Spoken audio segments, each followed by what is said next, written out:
not many people died, but it's just devastating. Yeah, the spirit is still here, but it's just it make us feel like a lot of things are unsure in our lives. That's why I think we shouldn't be so attached to things. Wow. Even our lives, our own very lives, we don't own it. So use it well to help others, even very own life. We can't control it. We're gonna die. We all gonna die. That's what it go through my head right now. Being here at the Zorthian Ranch. Yes. Thank you for inviting me. Thank you for being here, Paul. We're here with Arn Chorn-Pond from Cambodia, and I just feel so honored to spend time with you again after hearing you yesterday at UNA Day. And thanks to our friend Anne for bringing us together and having you back in Los Angeles and sharing your story, which is so extraordinary. For me, it's so perfect for our podcast because it's about how we use art and music to heal, how we use music specifically to bring people together and to transform our past into a better future, how we learn from each other, how we learn to respect and honor people who are different from us, different cultures, who bring different experiences to life, who bring their own life experiences to share with others so that we can become better human beings.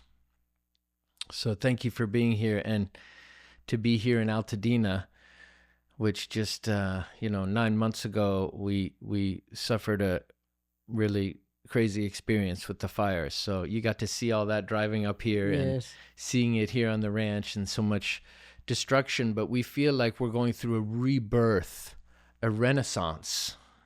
We call it the post-apocalyptic cultural renaissance, because out of these ashes and destruction, we're going to be stronger. We're going to be there for our people and use art and music to become even better human beings. And that is the power of what you do with your music, with Cambodian Living Arts, and all the work that you've been doing in spreading your message of love. And really, to me, it's a message of forgiveness. Like if how we can bring forgiveness to the front of our experience, especially someone who's had a life experience like you've had. And I wonder if you can just tell us, for people who haven't heard you before, just, and I even feel bad asking this, because I feel like it could be a re-traumatizing experience to tell this story, and it must be very difficult to tell it over and over again. But you said it was okay, and that part of telling that story, even though it's painful, is that it's also healing, right? Yes. So maybe just tell us a little bit about your experience as a child in Cambodia and what happened, so that we can understand the context of what you're doing now. Yeah, like I said yesterday, music saved my life from the Khmer Rouge killing, and from the killing field. It had known of, what had happened in Cambodia. At that time, I was only a child. I was 12 years old, and lost members of my families, who later I learned that they were artists, and that was why they were targeted by the Khmer Rouge, like many other populations. The educators, the engineers, the teacher, mostly artists. I found out that 90% of all the artists died. So, and I was forced also to watch my little brother, little sister starve to death, like millions of other children. 1 million children died that 4 years after the Khmer Rouge, during the Khmer Rouge, and a quarter of the population was slaughtered like a pig. And this is late 70s, right? 75, the Khmer 75. Rouge took over, and until 79, 4 years of the killing fields. And it seems that the world was quiet and silence to this killing. So I survived at all by playing propaganda song for the Khmer Rouge, which sometimes they use my music. I started with the dulcimer, like a call in my country called the kim. It's like a kim. It's like a dulcimer. You hit it with a string, and they brought girl to come and dance their revolutionary dance, and 4 or 5 other boys. I was a number 1, and there was a boy that was number 2, be able to survive, and 4 or 5 other boys. Right away, they ended up in the mango grove being killed, and my first teacher also was killed. I didn't even know his name. So they were also music students? Yes, but they asked an old man to come and taught us, and a few weeks later they killed the first master. And lucky, very lucky, they didn't ask us. Number 1 and number 2, they play games, with the dead. With the dead, the Khmer Rouge, they wouldn't ask us to kill, usually to kill the master. They brought another master to come, Master Mek. So we became like a father and son. We lied to the Khmer Rouge for just lying, He lied to the Khmer Rouge that I didn't have enough skill yet. Don't kill me yet, because even I played well for them. I play music well for them. It was just a matter of time. They will kill me because of my skin. My skin was lighter than usual Cambodian. They thought I was from a middle class family that were pro-Americans, pro the West.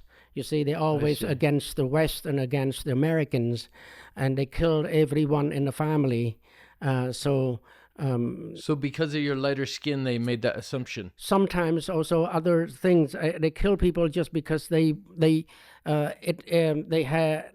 bore a scar in their nose, in their face, and indicating that they were wearing glasses, that they were reading books in the past. Oh my! So gosh. Usually they kill. So it's like an anti-intellectual thing. Yes, you should say, yeah. And they killed only with sticks and axe, and I was forced to. We were not prisoners. 700 of us were forced to live at that temple, a Buddhist temple, where they converted into a killing place. So they kill regularly, 3 or 4 times a day. And we worked from 4 in the morning to 12 at night. The children were not giving food. So for those 4 years, only probably 60 of us survived out of 700, and I was one of the lucky ones. Wow. And if they didn't get killed, they were starved to death. Those children. So and that's how I survive. I continue. Sometimes I play. They would put the microphone on my, in front of my instruments, and I would play it loudly. I knew that they were killing people around us. They want to cover up the screaming, especially from girls and women who scream loud. Yeah. I didn't know why they did all these things. I knew now they are preparing. They were preparing for another war with their brother enemies, the Viet Cong. They knew all that. We did not know anything about that. So they try to save all the bullets they can. So they kill us by only sticks and axes. They hit you in the back of the head with the back of the axe, and many times they would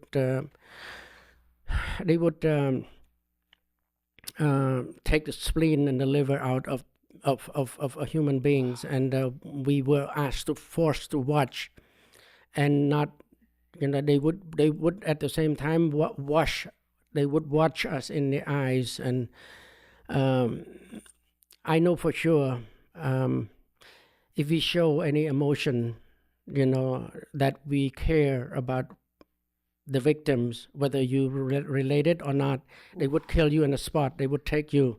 We knew that, and we learned how to hold each other's hand and squeeze each other's hand, not to show emotion.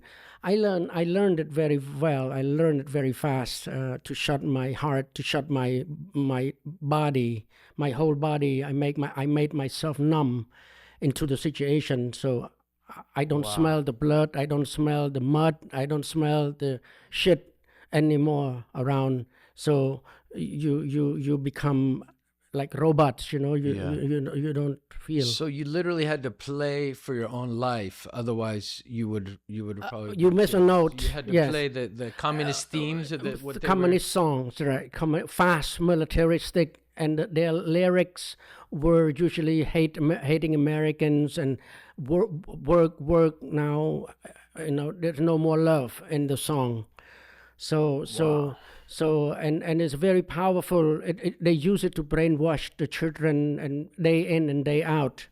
And many times I also was. I remembered. I share this a lot with the American children. About my starting to play the Kim whenever they asked me to play for the Khmer Rouge leader. Grim face, sitting in front of me, and if you miss a note, they will kill you. So I used to pee it in my pants. You played for him? Play for them, three of them sometimes, just... It's been really hard. So you were 12, 13, 14? 12, around there. So, and I calculated about 4 years of the Wat Aik temple. There's some of the young people from Polytech will come this year to go, and to Cambodia? To Cambodia, and I hope to show them the temple. They're interested in going to Battambang this time. For me, I hope to show them around the temple, especially the place where happened to me. Yes. Wow. Yeah. Ooh, what does it feel like to go back there? It was, it was very hard for me. I mean, going back to Battambang, a beautiful, lively place again. But it used to be, food and music were everywhere before Pol Pot. I grew up at the temple, a Buddhist temple as well. I was homeless and a gambler, like 10, 11-year-old, wow. 2 years right before the Khmer Rouge. Wow. I love to go to movies and movie theaters and eating American ice cream, and with the French baguettes, French bread. I love those with my little brother and little sister, who later during the Khmer Rouge starved to death. I could not help them. I risked my life to help them, but I couldn't do it. And a lot of guilt and a lot of anger for me and sadness for me, because those kids do not do anything wrong. They just give love. They give a lot of love to me. They're very close to me. And why do they die? Why I survive? And those are beautiful kids. They were probably 10 and 8 years old, and they were starving to death slowly. I watched them.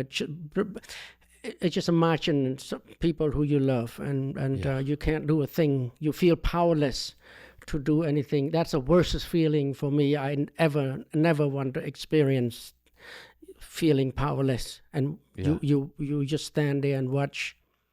And so the temple also now they Cambodia Battambang now it's becoming lively now. So the young people will be going there to see the town colonial. There's a lot of colonial buildings, the French colonial buildings there, and the beautiful river run through it. And it was a peaceful time before Pol Pot, and it was not exactly artillery. We've heard B-52 that were dropped by the Americans in 1973, 74. That was 2 years before I know who I was with my little brother and brother. But there were no. I didn't pay attention to it. I don't really care. It was not my priority to care. But it was already they were flying over my house. We lived outskirt of Battambang a little bit, and so this was early 70s, right? 73, 74. Cambodia. Illegal bombing. Yeah. I learned this later on when I adopted here in America, learning about the Kissinger campaign of bombing of Cambodia. Cambodia was a neutral country, and we call Vietnam War. American was at war with Vietnam, but not with Lao or Cambodians. But he lied to the American people. He was involved with Watergate, Kissinger, and Nixon. They were evicted, of getting involved with the Watergate. Watergate, which is they decided to do a campaign of B-52, 500,000 tons. Drop 73, 74, even before Pol Pot, a 250,000 of Cambodian people died by American illegal bombing. Yeah, so that's nobody sort of say anything even until today. So and they only focus on the Khmer Rouge killing field. But people died in war before the Khmer Rouge. Wow! So which somehow led to the Khmer Rouge took over in some way. Yeah, there must have been a connection there. Yes. Yeah. Yes. So you escaped, and that sounded like a very harrowing experience. Means very dangerous. Tell us how you escaped and what happened. I escaped the temple, the Khmer Rouge. I didn't escape. They took my instruments away when the Vietnamese invaded Cambodia in 1979. So the Viet Cong were like fought side by side with American, with the Khmer Rouge against the American troop.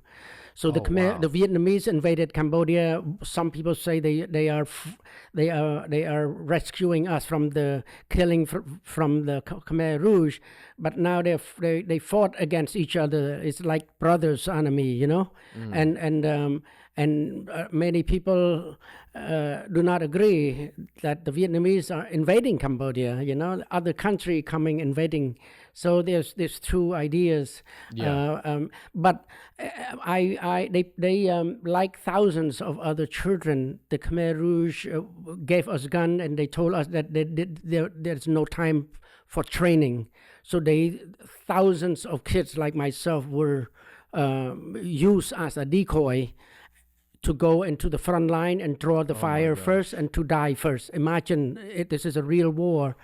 And so we have to figure out how to use guns ourselves, and imagine so many children got shot left and right from me, and sometime I saw them their head blown off, because they were cleaning guns and they didn't know how to clean guns, so. I couldn't take it, so I ran away. Sometime I joined the line, but again, I couldn't take it anymore. I ran off into the jungle, and surviving in the jungle by myself sometimes.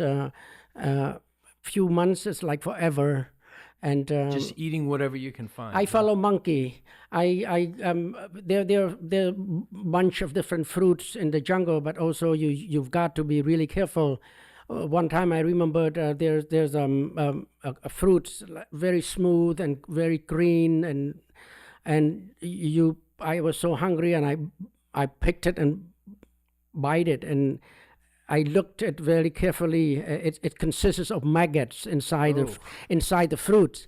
Inside the fruit, it come out, and then I must throw up. It is microscopic maggots and comes out of that fruit, and then somehow my lips swollen, and then it didn't kill me, but I spit it out on time maybe. So those kind of fruits that you don't want to eat, but you don't know. You don't know what fruit. I never seen the fruit before, but when I follow monkey's always up on a big tree, not like, it's you watch movie Tarzan. It's like a jungle, big jungle like that, Wow. big tree. But I wasn't not like Tarzan. I was like 30 pounds. I was You were 14, 12. 15? 12. Oh, you were still 12. I was still 12. Still 12, okay. No, after the Khmer Rouge, 12, 13, probably around there.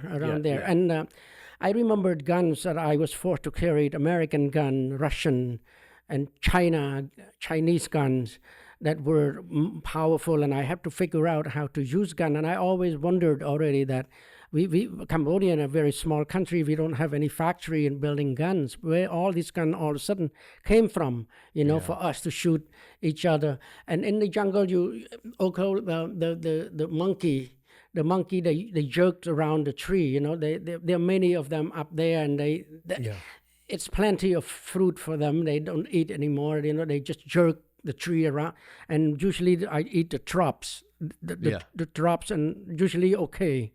So I follow, and you have to be really careful. Also, the snake. The snake and leeches. There's black and white leeches. That jump into what a you. Survival story. Yeah, that jump, that you feel warm. They feel warm. They jump. They begin very small. You cannot see them, and then just few minutes, they become like big, like finger, and all your blood they sucked. And it's just so many of them. I cannot. I had to live with them. I could make die. A movie out of this. It's crazy. I could die with that. I could die Wow. with just leeches, but I don't know. I don't bother anymore. I just live with them and sleep with them.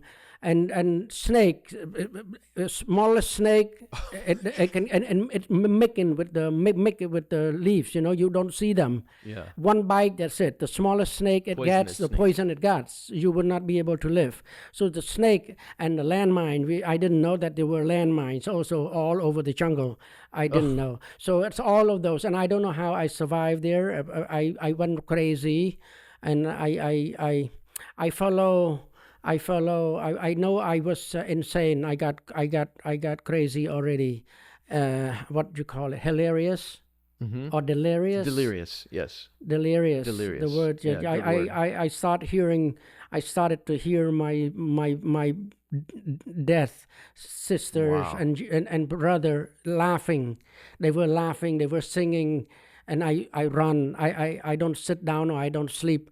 I run toward the sound. I knew I was crazy. I hear them in my head, but they're probably a voice calling me to move, to keep moving. So I kept moving. I knew that they were dead already, but I just so sometimes you walk like 2 or 3 weeks and you found that you were the same place. So that when you want to give up, you want to you want to hold how your long hold were your you breath. in the jungle? A few months, and a mean, few it must months, be hard maybe to like tell. years. Hard to tell. I Yeah. did not. I had no concept of times, and I had no concept of of the world. I thought the world was flat. Everywhere, Cambodians. Yeah. I thought the world's like that. I never saw. Wow. I probably eventually I had malaria, cerebral malaria, and also blister coming out of my body. And I remembered probably I was blown away by a bomb or something across the stream. And then the woman, a young girl, Cambodian refugee girl who came and looking for firewood, and they found me and they picked me up and they revived me and they took me to the camp. And eventually I met Peter Pan, the first American who literally stepped on me in the camp. And he was like 350 By pounds. accident.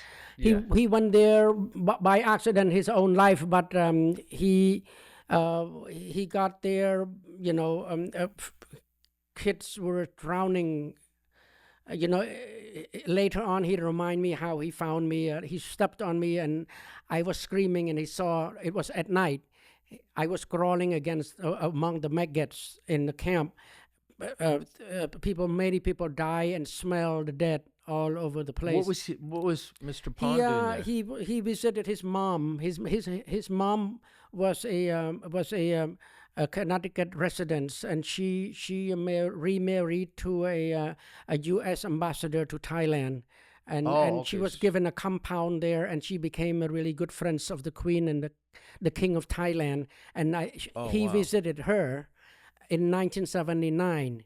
So that's the beginning of 1979 to the end of 1979. So 1 year I was fighting and got lost in the jungle. So 1 year, it seems like forever for me. And then especially when you're a kid, it's like a lifetime. And so this was near the Thai border? Yeah, yes. So so the camp is Cambodia? inside the Thai territory. I see. Yeah. You walk, and now people calculated that I walk and fight and got lost in the jungle. No, probably just one pair of maybe no shoes and torn black pajamas that the Khmer Rouge gave for a year. Torn apart because of blood coming, because the leeches and stuff like that. Probably calculated about 400 miles, zigzagging, walking through the jungle, back and forth. Wow. So, it's a big jungle. Wow. So he ended up stepping on you by accident, and then he sees among the other children, too. So he picked me up and felt bad, and then the next day he came back and tried to look for me among the children, and he keeps saying sorry.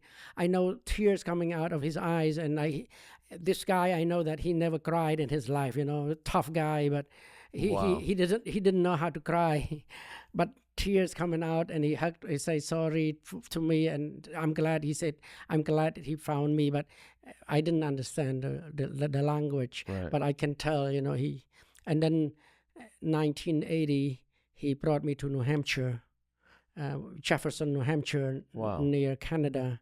The next day, he kind of adopted you. Yeah. Later on, I became his adopted son. Okay. And the next day, he took me to a high school. And the high school kids making fun of me, calling me monkey. They've never seen an Asian kids before. That school in 1980 was all white, all completely white kids. And they never seen an Asian kids before. So they're just kids, and they knew nothing about what just happened to me. They knew nothing about even Cambodia on a map. They had no idea. My principal knew, Mr. Pat Kelly only knew on a map, but he did not know what just happened in Cambodia. So it was very hard for me to survive there, because the kids calling you name, and we beat each other. I broke the school windows, and I spit it on my teacher's face, and I ran away from home and broke the school windows, and went to the girls' bathroom, the wrong bathroom, and it was on a newspaper. Oh my gosh. Oh no! There were arson at that small community, Jefferson arson. But they in the newspaper, the local newspaper said it must be that boy from Cambodia. Oh my God! So again, imagine, blame the immigrants.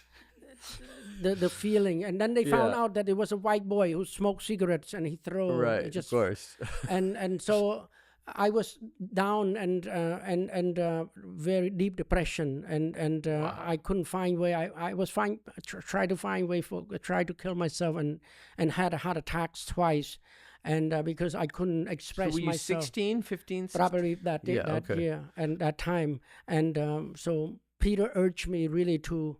He knew that I survived, the jungle of Cambodia. This is your stepfather, but Peter. Yeah. Okay. He probably knew for sure that I would not survive the jungle of New Hampshire or the jungle of high school, because it hurt too much. It hurt too much. People call your name in Cambodia. I would shoot them.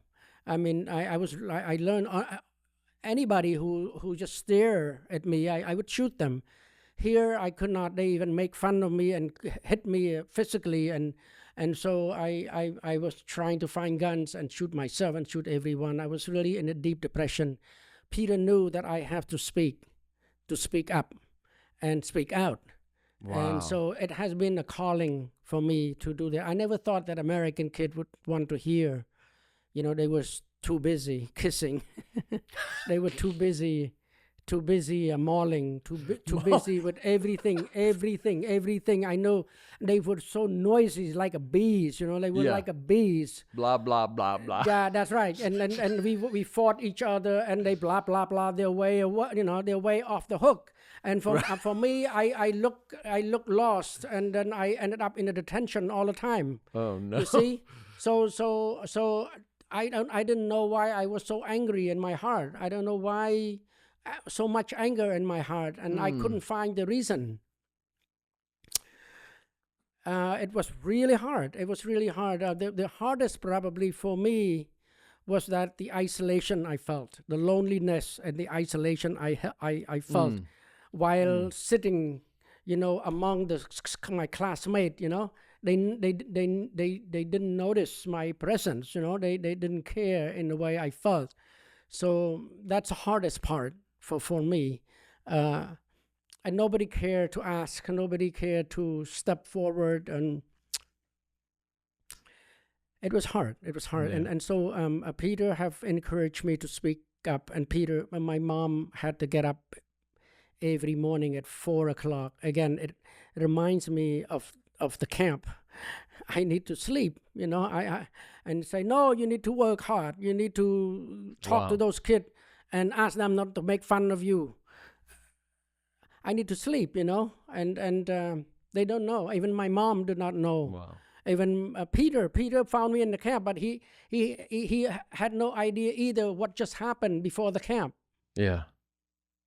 So he encouraged you to tell your story, basically. Yeah, and one or twice I told him I will do it, and I worked really hard those few months to memorize words by word. Like, my name is Arn, and I lost my family in Cambodia. I lost my country. I want to come to America to live. So please don't make fun of me anymore. Just that. Wow, I think there's so much tragic hatred of right now in America. There's so much backlash against immigrants and so much hatred, that this story is really important. Not just the Cambodia story, but the American part of the story, because of what you're relating, that it's so often out of our ignorance that we that being taught to hate sinks in. If we just know someone from Cambodia, or if we know a Mexican or a black person, and we have a relationship, then all of this ignorant confusion will go away, because we know that they're human beings that have as much value as everyone else. So this story is so relevant right now, because right now in America, immigrants are being rounded up, and it's not the first time. We're separating families like we did to the Native Americans, like we did with, we rounded up Japanese people in World War II. Yeah, we have hundreds of years of slavery, and we separated family members. So, and we don't really want to deal with that part of our history. That's why, they want us to erase that part of our history and just talk about, how American history is so wonderful and beautiful and blah, blah, blah. Melting pot. Yeah. Yeah. Well, I don't even think they want the melting pot anymore.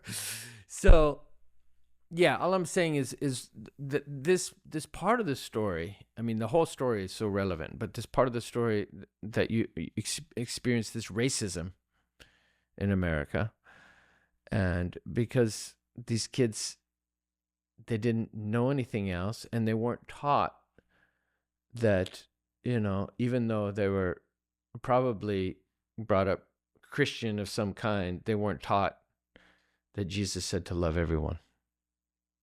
They didn't get that memo somehow. So, and especially those who are different from us, and to love our enemies.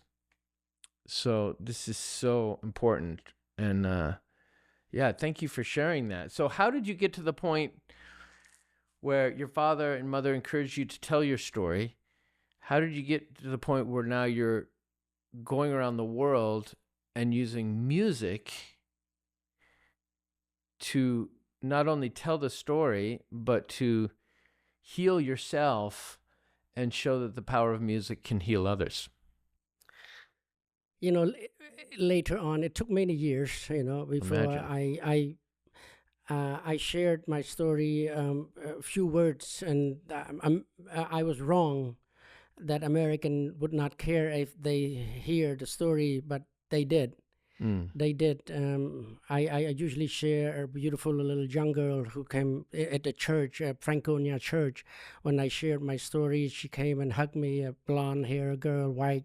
She gave me $1, and she also, in her tears, saying sorry about what happened to me and to Cambodia, and she gave me $1. She thought I was still in Cambodia. She said $1 would go far in your country, and I feel that's a turning point for me. But Wow. Many years later, I start to pick up my music again. Especially, I learned how to play the flute. And again, music saved my life twice now. I mean. Because as soon as I played my music, I really pay attention to what I said to those kids, and really pay attention deep in my heart for the sound of the flute, because I didn't start the playing music in a good way, in a really bad situation, and I didn't want to touch it again. But I feel all those feeling over the years. It's happened over the years that the second thing that saved my life was save my spirit, my soul, is learning how to cry, be able how to cry. Wow. Like crying, I don't cry. Like a child soldier don't cry. Cry is a baby thing, or a girly thing. And if I don't cry, I knew I would have a heart attack again. So crying, it saved me from my nightmares also. I struggled in my nightmare, and I learned how to cry earlier year. So I struggled against it, and I woke up every time I had nightmares.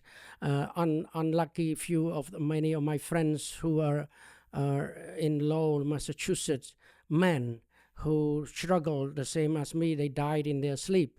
And they start finding out why this happened to them. They were completely healthy, and exercising and all that, but they found out that there is such thing as a post-traumatic stress syndrome. They found out with the Cambodian refugees, so they announced that publicly that there are people who survived this killing in their country. They would carry those trauma all their lives, and I began to know that. So I think playing music and learn how to cry, it's opened up my heart. And crying, it's a process of cleansing yourself. Yes. And cleansing all those I carried, and the feeling of anger, of remorse, of guilt. It comes out, and I was able to continue. And so I think crying is healing for me. At the same time, it's re-traumatize, you should say, but it just takes time. Take its time to balance, and then hopefully the crying and the goodness will take over if I keep myself doing good. I keep myself on the side of caring, of loving, So it's in a blink of an eye. I mean, it's been 30 years I've been on this route. Wow. And I keep finding the power of music just by doing it. I'm not a professional or anything, but I love to play for free, not charging any. Yeah. I get some money speaking, so I use those money to help Cambodian Living Arts, the organization I found 25 years ago back in Cambodia, helping many children to use art, use music to heal themselves, to also get people together for creativity, for new things, and for hope and dreams. So you started traveling and telling the story, and then you returned to Cambodia? Yeah. Eventually in the 90s, I returned. I see. So tell me about how you had the vision for Cambodia Living Arts. In fact, the idea was from the work I did between my time struggling for high schools, 2 or 3 colleges before I finished. It took many years, and then my involvement with Amnesty International, with human rights work, and with the starting of Big Brother Big Sister program, and with gang prevention program in Lowell, Massachusetts, where second largest Cambodian population resettle. And I worked first with Cambodian gangs, but then involved other gang members like the new refugees who resettle in Lowell, like the Haitian refugees. Before Cambodian Living Arts, you were working with... No, before Cambodian Living Arts, in the 90s, You're working with Cambodian gangs in the U.S.? I started a gang prevention program. Wow. And then I burned out because we provided space for the kids to come and dance. I talked to Piak Kadai, my partner here, I just found a picture of the place where I offer kids. It was in 60 Minutes. So 60 Minutes were there taping. I use a place and use the carpet for them to break dance and to have a place, a sanctuary for them to learn to be together and not to be arrested on the street. Some of those kids, they're from different country. In their country, they come and hang around on the street. And they talk, they eat, and they don't do drugs. In their country, they do that. But in America, the police went right away straight to them and arrest them. You see? So without knowing the culture. So the hate started there, when the kid was arrested. So I be able to understand it. I worked with them, and then I found a Cambodian master who played the fiddle, like my first master in Cambodia, the second master who survived the ordeal, to come and teach those kids how to play the Cambodian fiddle. And then they learn how to meditate together. We all learn how to meditate. However, we know that a lot of stress on us. So that's the idea. I burned out. I took my time to go back to Cambodia because I promised myself to go back to Cambodia someday when I'm better. So that idea was born in Lowell, and then I took it to Cambodia. In Massachusetts. Then I went, Okay. Then I went to Cambodia. I found my master, my second master, who all these years have survived, and he was cutting hair for the ex-Khmer Rouge. And also cutting hair for the ex-Khmer Rouge. That's what their probably hobby. Most of the masters know how to do this as a hobby. Some of them have survived the Khmer Rouge because they cut hair for the Khmer Rouge, and they allow them to live. And I can smell, my master is very dignified. I couldn't bear to smell him drinking alcohol because they live in obscurity. Nobody care. Nobody know they were. So I found few other master around the country in the capital in Cambodia. I walked, and then these people I recognized. A woman, Jake Maid, who were like, she was like Diana Ross of Cambodia, big star. She sang for Jacqueline Kennedy when she was visited Cambodia in the 60s. She was called by the king to sing for Jacqueline Kennedy. She mentioned Rolls Royce, now she's in the mud. Selling chocolate and nobody, and white and red wines, and nobody bought it. She just drank herself to death.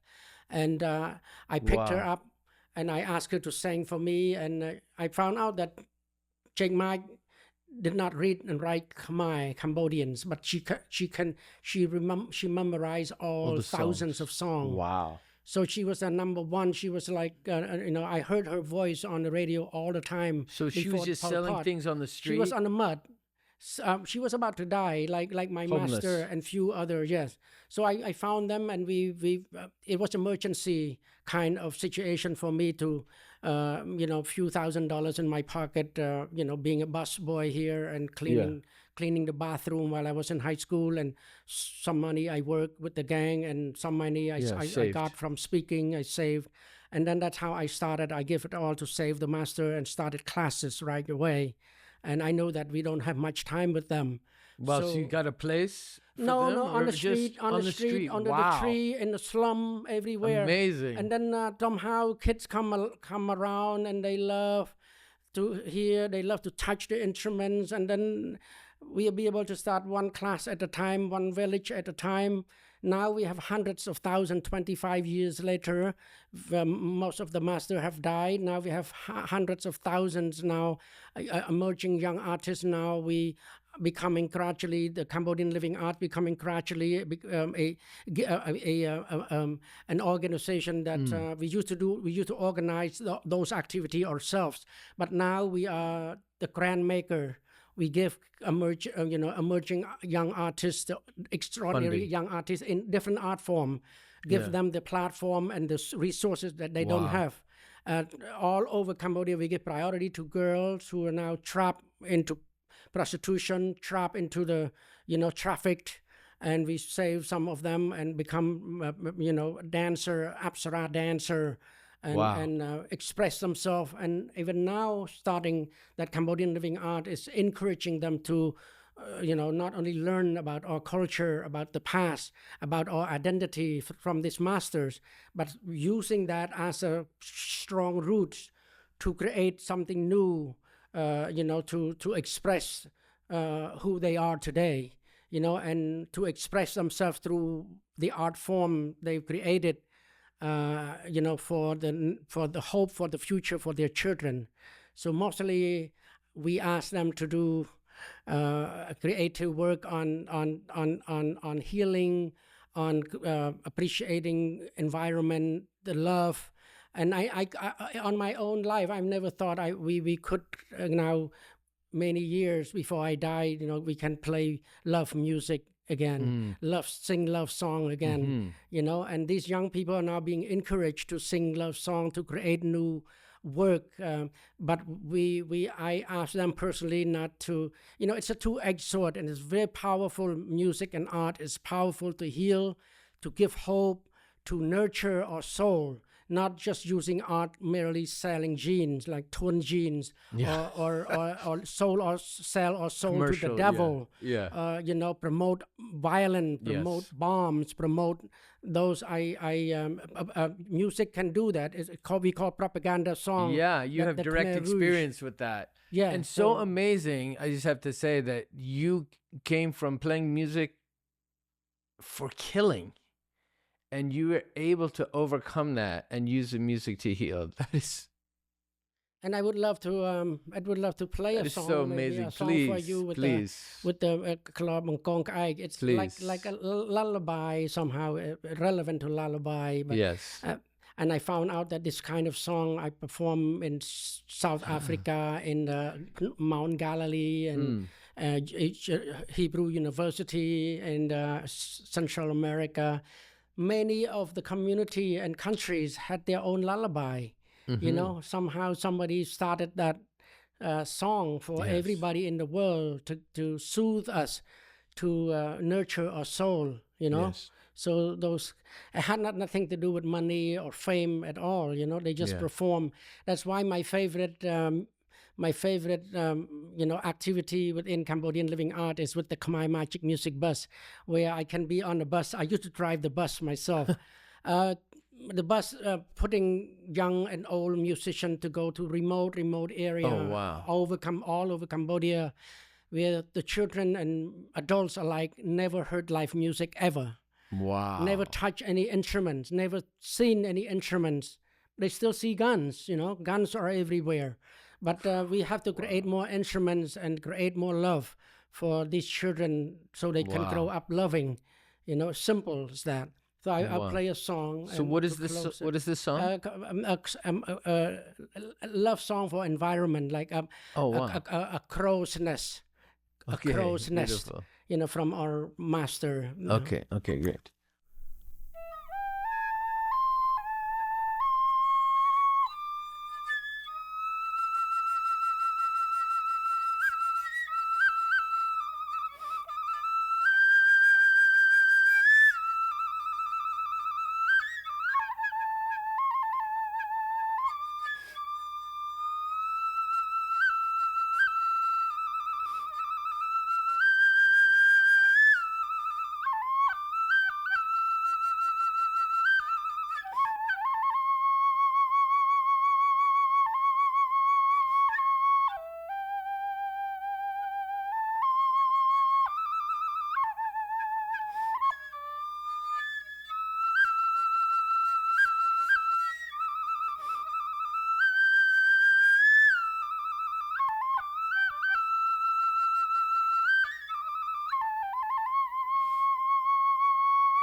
So beautiful.